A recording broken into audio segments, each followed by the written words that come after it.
ये कौन सी आधुनिक जमाने की पढ़ाई करा रहे हैं आप लोग? देखिए, माननीय के पाठक के माथा पर बैताल बैठ गया है।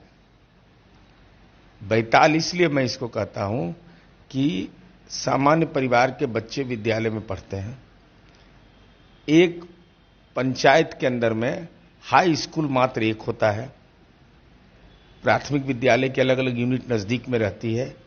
अब राइट टू एजुकेशन है 6 साल से 14 साल के बच्चों का। अब 6 साल का बच्चा अगर आप उसको 5:45 नहीं 6 बजे ही उपस्थित होने को कह रहे हैं, 6:05 तक फोटो भेजने के लिए कह रहे हैं, तो इसका मतलब वो 5 बजे उठेगा। उसके घर वाले कितने बजे उठेंगे? उसकी मम्मी 4:30 बजे उठेगी, 4:15 बजे उठेगी। अब ये अमानवीय कृत्य है, हमारी समझ से अमानवीय। और दूसरा, आप विद्यालय का संचालन 1:30 बजे तक आपने 12:30 बजे तक सुनिश्चित किया है। 42 डिग्री 43 डिग्री का टेम्परेचर चल रहा है, औसतन मैं देख रहा हूं। और ऐसी स्थिति में 5 किलोमीटर का रेडियस क्षेत्रफल है। वो बच्चे 9th और 10th के बच्चे हैं, वो तो जाएंगे साइकिल से।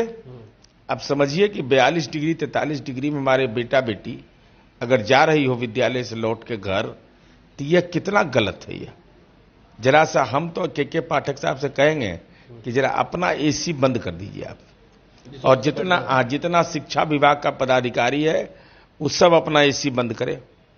कोई एसी की जरूरत इन लोगों को नहीं है, क्योंकि बच्चे तड़पते रहें और आप मुस्कुराते रहिएगा एसी में बैठ करके। चुनाव का समय आपको लगता है कि जितने शिक्षक हैं वो काफी नाराज होंगे, आपके खिलाफ वोट करेंगे? देखिए, अब इसके राजनीतिक अर्थ पर मैं नहीं जाता हूं। शिक्षक वोटर है ना? लेकिन मैं इतना, भाई वोटर तो सब है, वो बच्चे के माँ बाप नहीं वोटर हैं, वही वोटर है। लेकिन हम इतना जरूर कहेंगे कि आने वाला सत्र जो होगा वो कोई के पाठक जी आपके माथे पर जो बैताल है, वो बैताल का भूत जो चढ़ा हुआ है उसका उतारने का मंत्र हम लोग को मालूम है।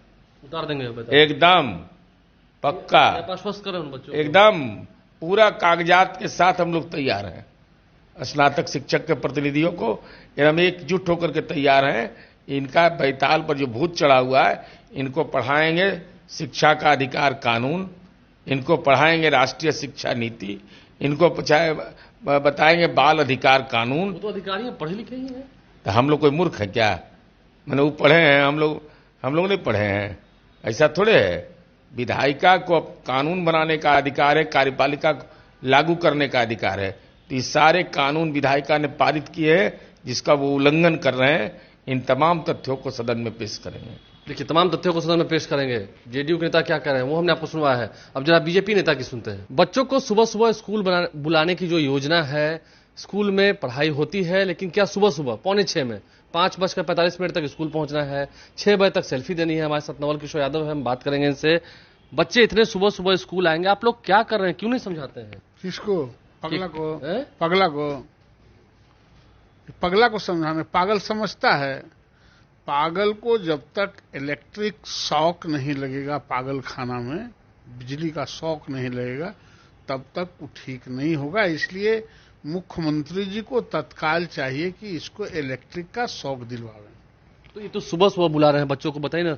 5:45 में 6 बजे शिक्षक भी पहुंचेंगे, बच्चे भी पहुंचेंगे, कब उठेंगे? वो रात में वहीं खटिया मछिया लगवा दे और रहने का व्यवस्था कर दे।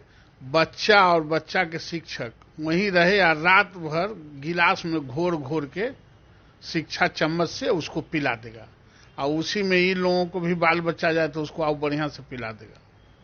लेकिन आपको लगता है कि स्टूडेंट्स को तबाह किया जा रहा है, तंग किया जा रहा है? अरे तबाह पूरे शिक्षा जगत को किया जा रहा है। पागल जहां रहेगा, चोर जहां रहेगा, ये पाठक चोर भी है, पागल भी है। ये बहुत बड़ा लुटेरा है। जिन विभागों में ये गया है, उन विभागों की तबाही की है।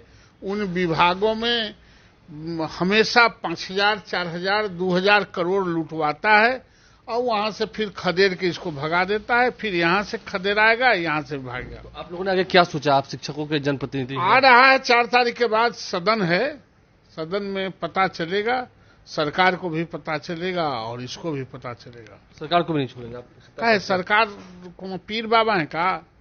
शिक्षा के लिए और शिक्षा जगत के लिए और स्वास्थ्य के लिए सरकार ऐसा नहीं तो चलता है। शिक्षकों को तो ठीक ही कर रहे हैं, शिक्षकों के लिए ट्रेनिंग के लिए कर रहे हैं, लेकिन ये थोड़ा मुझे लगता है कि सुबह 6 बजे न तो हम तो कह रहे हैं 6 बजे बुलाने से बेहतर है कि रात भर वहीं खटिया मचिया लगवा दे, प्रॉपर रहेगा, कोई चिंता नहीं रहेगा, बच्चे वहीं रहेंगे, शिक्षक वहीं रहेंगे, अपना घोर के पिलाते रहेंगे। नहीं, क्योंकि अभी बहुत गर्मी पड़ रही है, फिर 12:30 बजे छुट्टी होती है। कल हमने देखा कि राजभवन की ओर से आदेश हुआ कि गर्मी की छुट्टी बढ़ाई जाए, लेकिन आपको लगता है कि बच्चे जब उतने दोपहर में जाएंगे, कुछ कहीं जगह पर कहीं हताहत की खबरें आ गई, किसी बच्चे को कोई नुकसान हो गया है, उससे पागल को क्या लेना है, चोर को क्या लेना है? तो चोर आपके वोट भी बैंक पर तो असर पड़ेगा ना। अभी बिहार में चुनाव करने दीजिए ना, हमारे वोट बैंक पर तो असर पड़ गया। जब मतदान खत्म हो रहा है, जब चुनाव का रिजल्ट आएगा तो देखिएगा कि उसका असर पड़ रहा है। प्रत्येक क्रिया के बराबर विपरीत प्रतिक्रिया होता ही है। आप किसी को तंग कीजिएगा, आप किसी को अपमानित कीजिएगा तो आपको फूल लेके नहीं घूमेगा, वो बदले की भावना से काम करता है। तो इसमें आपने सरकार को संज्ञान में दिया है कई बार? निश्चित रूप से संज्ञान में दिया है, संज्ञान में दे रहे हैं। समझना नहीं समझना उनका काम है। लेकिन आप लोग जो एक बात कह रहे हैं, अंतिम सवाल मेरा है कि आप सभी जितने जनप्रतिनिधि हैं, जो आपकी भाषा से लग रहे हैं कि आप लोग एक मोर्चा खोलेंगे इसके खिलाफ, के पाठक के खिलाफ, IAS अधिकारी के खिलाफ, तो वो भी तो आप एक्शन लेंगे? कौन लेंगे एक्शन? कौन एक्शन लेंगे? के पाठक मारेंगे इतना मारना।